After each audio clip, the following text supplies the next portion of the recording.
म्हणजे शुक्राणू नाहीच आहे रिपोर्टमध्ये. तर आज मी खूप एक इंटरेस्टिंग केस ही डिस्कस करणार आहे आणि त्याचं नाव आहे एझूस्पर्मिया, म्हणजे सीमेनमध्ये कुठला शुक्राणू न सापडणे. एझूस्पर्मिया हा का होतो, कशामुळे त्याचं एवढं प्रमाण आज वाढलेलं आहे आणि त्याच्यासाठी आपण काय काय इव्हॅल्युएशन्स टेस्ट केले पाहिजे, आज हे सगळं आपण जाणून घेणार आहोत. नमस्कार, मी doctor Apurva Deshpande, IVF expert and gynaecologist from Baramati. आज एझूस्पर्मियाचा पॅन्डेमिक आलेला आहे.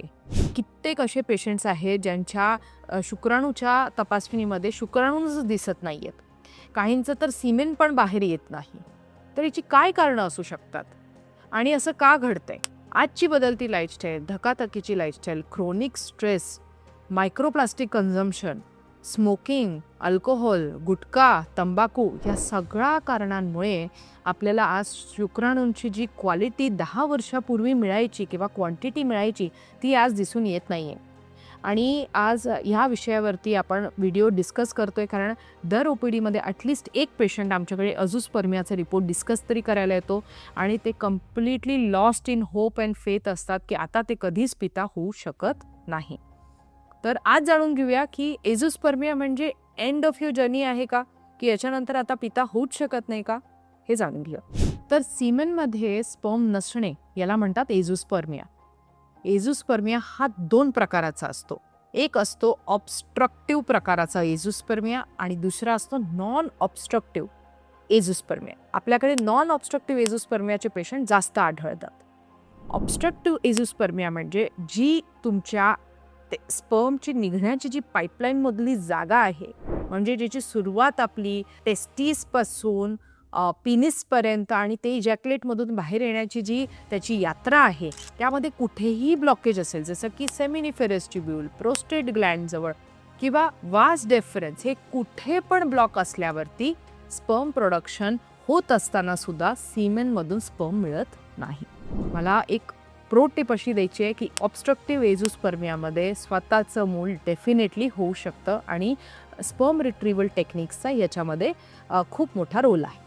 आता येऊया non obstructive azoospermia. Non obstructive एझूस्पर्मियामध्ये टेस्टिक्युलर फेलियर, म्हणजे तुमचा एंड ऑर्गन स्पर्म बनवत नाही आहे, कारण की काहीतरी हॉर्मोनल इम्बॅलन्स आहे, काहीतरी टेस्टिक्युलर इंजुरी आहे, प्रिव्हियस टेस्टिक्युलर सर्जरी आहे, या सगळ्यामुळे नॉन ऑब्स्ट्रक्टिव्ह एझूस्पर्मिया हा बघितला जातो. तर जेव्हा आपण सीमेन अनालिसिस करतो, म्हणजे स्पर्मचं टेस्टिंग करतो, त्यामध्ये कुठले 3 गोष्टी आपण बघतो. एक असते स्पर्मचा काउंट. ॲटलिस्ट 15 मिलियन पर ml हा स्पर्मचा काउंट असला पाहिजे. त्याची मोटिलिटी 40% जास्त असली पाहिजे, म्हणजे स्पीड ही 40% जास्त पाहिजे आणि स्पर्मचं शेप आणि साईज, ज्याला मॉर्फॉलॉजी असं म्हणतो, ही 4% जास्त पाहिजे. हे क्रायटेरिया आपल्याला WHOनी असंख्य लोकांना स्टडी करून, म्हणजे वेगळ्या वेगळ्या एथनिसिटीजला स्टडी करून, एशियन एथनिसिटी, कॉकेशियन एथनिसिटी या सगळ्यांना मिळून एक स्टडी त्यांनी तयार केली. त्याप्रमाणे आपण काउंट, मोटिलिटी आणि मॉर्फॉलॉजीला तपासतो. तर स्पर्मचे काय भाग असतात? स्पर्मला एक हेड असतं, एक नेक आणि बॉडी असतं, मिडपीस असतो आणि टेल असतं. त्याच्या नेकमध्ये त्याच्या एनर्जीचा स्रोत असतो. त्याच्या नेक आणि बॉडीमध्ये त्याचे बाकीचे जेनेटिक मटेरियल्स असतात आणि टेलमुळे त्याला मोटिलिटी अशी मिळते. तर जेव्हा कुठल्याही प्रकारचा डिफेक्ट स्पर्ममध्ये आढळून येतो, आयदर हेडमध्ये डिफेक्ट आहे, नेक किंवा मिड पीसमध्ये आहे किंवा टेलमध्ये डिफेक्ट आहे, अशा वेळेला मॉर्फॉलॉजी ही अफेक्ट होते.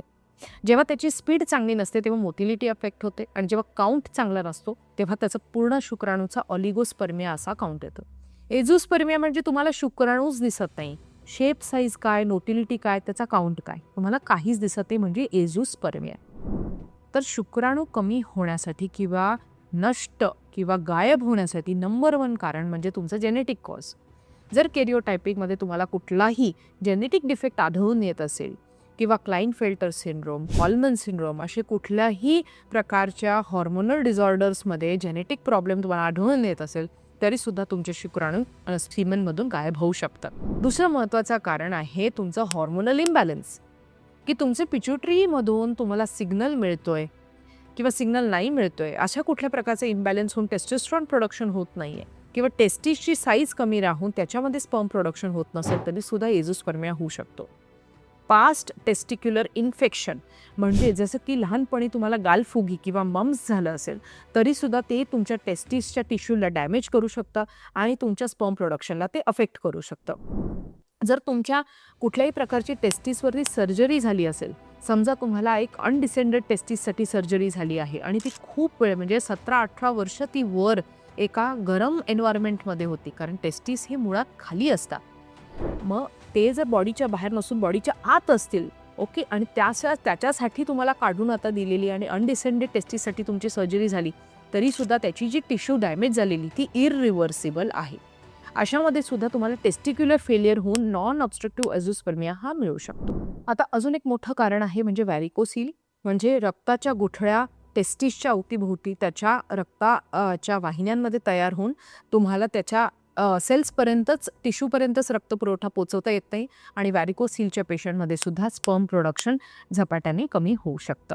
मी आत्ताच तुम्हाला सांगितलं की कुठल्याही इन्फेक्शनमध्ये जर टेस्टिक्युलर इंजुरी होत असेल तर त्याच्याने सुद्धा स्पर्म प्रोडक्शन कमी होऊ शकतं. हे खूप महत्त्वाचं कारण म्हणजे तुमचं लाईफस्टाईल, स्मोकिंग झालं, अल्कोहोल, तंबाखू, गुटखा, मोटापा म्हणजे ओबेसिटी किंवा स्थूलपणा, डायबिटीज, थायरॉइड या सगळ्या कारणांमध्ये सुद्धा अझोस्पर्मिया बघण्यात आलेला आहे आणि याच्या मायनर करेक्शननी सुद्धा तुमचं स्पर्म प्रोडक्शन परत नॉर्मलला येऊ शकतं. आमच्याकडे नुकतंच एक कपल येऊन गेलं ज्याचा टेस्टिक्युलर व्हॉल्यूम चांगला होता पण सीमेनमध्ये अजिबातच स्पर्म दिसत नव्हते.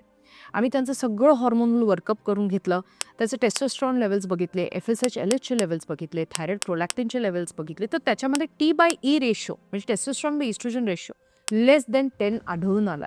पेशंटला आम्ही कन्व्हिन्स केलं, त्यांना हॉर्मोनल इंजेक्शन घेऊन त्यांना सांगितलं की 4 आठवड्यानंतर आपण सीमेन काउंट चेक करणार आहोत आणि तेच तुमच्या IVFसाठी आपण वापरणार आहोत.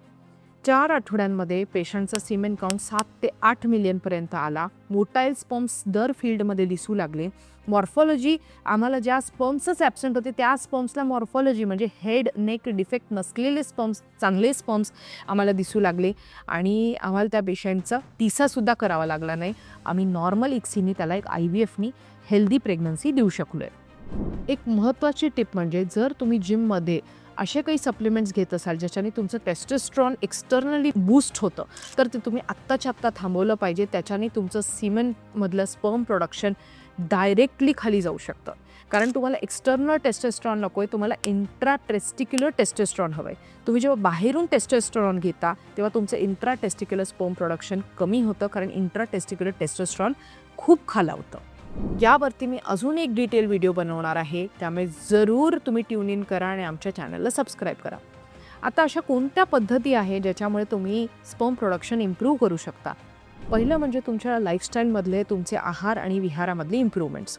तुम्ही बॅलन्स न्यूट्रिशियस डाएट घ्यायचा आहे, भरपूर फळभाज्या, पालेभाज्या, seeds, selenium, zinc, vitamin C, vitamin D3, CoQ10 आणि लिव्होकार्नेटिन हे घटक असलेले मेडिसिन्स तुम्ही घ्यायचे आणि याच्या पूर्व तुम्ही डॉक्टरांचा सल्ला घ्यायचा आहे. यामध्ये तुम्ही अल्कोहोल, स्मोकिंग, गुटखा, तंबाखू टोटली बंद करायचं आहे, वेट लॉसकडे जायचं आहे.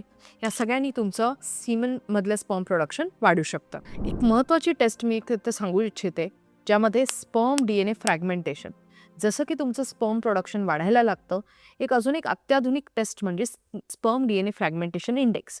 जर ते 25% वरती असेल तरीसुद्धा तुम्हाला प्रेग्नन्सी राहून पण ती मिसकॅरी होण्याची शक्यता आहे किंवा प्रेग्नन्सी राहून बाळाला व्यंग असण्याची शक्यता आहे.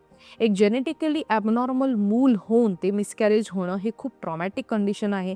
त्यामुळे जसं तुमचं स्पर्म काउंट वाढायला लागतं तुम्ही एक स्पर्म DNA फ्रॅगमेंटेशन करून बघितलं पाहिजे. तर जसं मी सांगितलं की एझोस्पर्मियामध्ये काय काय ट्रीटमेंट ऑप्शन्स आहेत. करेक्ट हॉर्मोनल इव्हॅल्युएशन करून तुम्ही हॉर्मोनल इंजेक्शन्स चालू केले पाहिजे, अँटीऑक्सिडंट्स घेतले पाहिजे, स्पर्म रिट्रीवल टेक्निक्स जसे की टेसा, पेसा, मायक्रोटेसे वापरून IVF इक्सी करून घेतली पाहिजे आणि मग IVF इक्सी नंतर जर ते एम्ब्रिओ चांगलं असेल तर त्याचा ट्रान्सफर करून आपल्याला डेफिनेटली हेल्दी प्रेग्नन्सी ही राहू शकते. त्यामुळे इंजेक्शनवरती होईलच का, अँटीऑक्सिडंटवरती होईलच का, असे जर काही प्रश्न असतील तर डेफिनेटली ते कमेंट बॉक्समध्ये टाका, तुमचे हॉर्मोनल प्रोफाईल त्याच्यामध्ये टाका, मी नक्की त्याचं उत्तर देण्याचा प्रयत्न करेन. शेवटी मी तुम्हाला हेच सांगेन की azoospermia is not end of the road. Hope सोडू नका, फेथ ठेवा, आशा ठेवा. जर तुमचे जे फर्टिलिटी स्पेशलिस्ट आहेत ते अँड्रॉलॉजीमध्ये निपुण असतील, त्यांना त्याच्याबद्दलचं नॉलेज असेल, तर ते डेफिनेटली तुम्हाला एझोस्पर्मिया रिलेटेड गाईडन्स देऊ शकतात. तुमच्या सर्जिकल रिट्रीवल टेक्निक्स करून तुम्हाला तुमच्याच स्पर्मनी पेरेंटहूडकडे घेऊन जाऊ शकतात. तर अशा जे कुठले एझोस्पर्मिक मेल्स तुम्हाला माहिती आहे जे प्रेग्नन्सीसाठी ट्राय करतात त्यांच्याबरोबर हा व्हिडिओ नक्की शेअर करा आणि तुम्हाला आवडला असेल तर ह्या व्हिडिओला लाईक करा आणि आमच्या चॅनलला सबस्क्राईब करा. थँक्यू.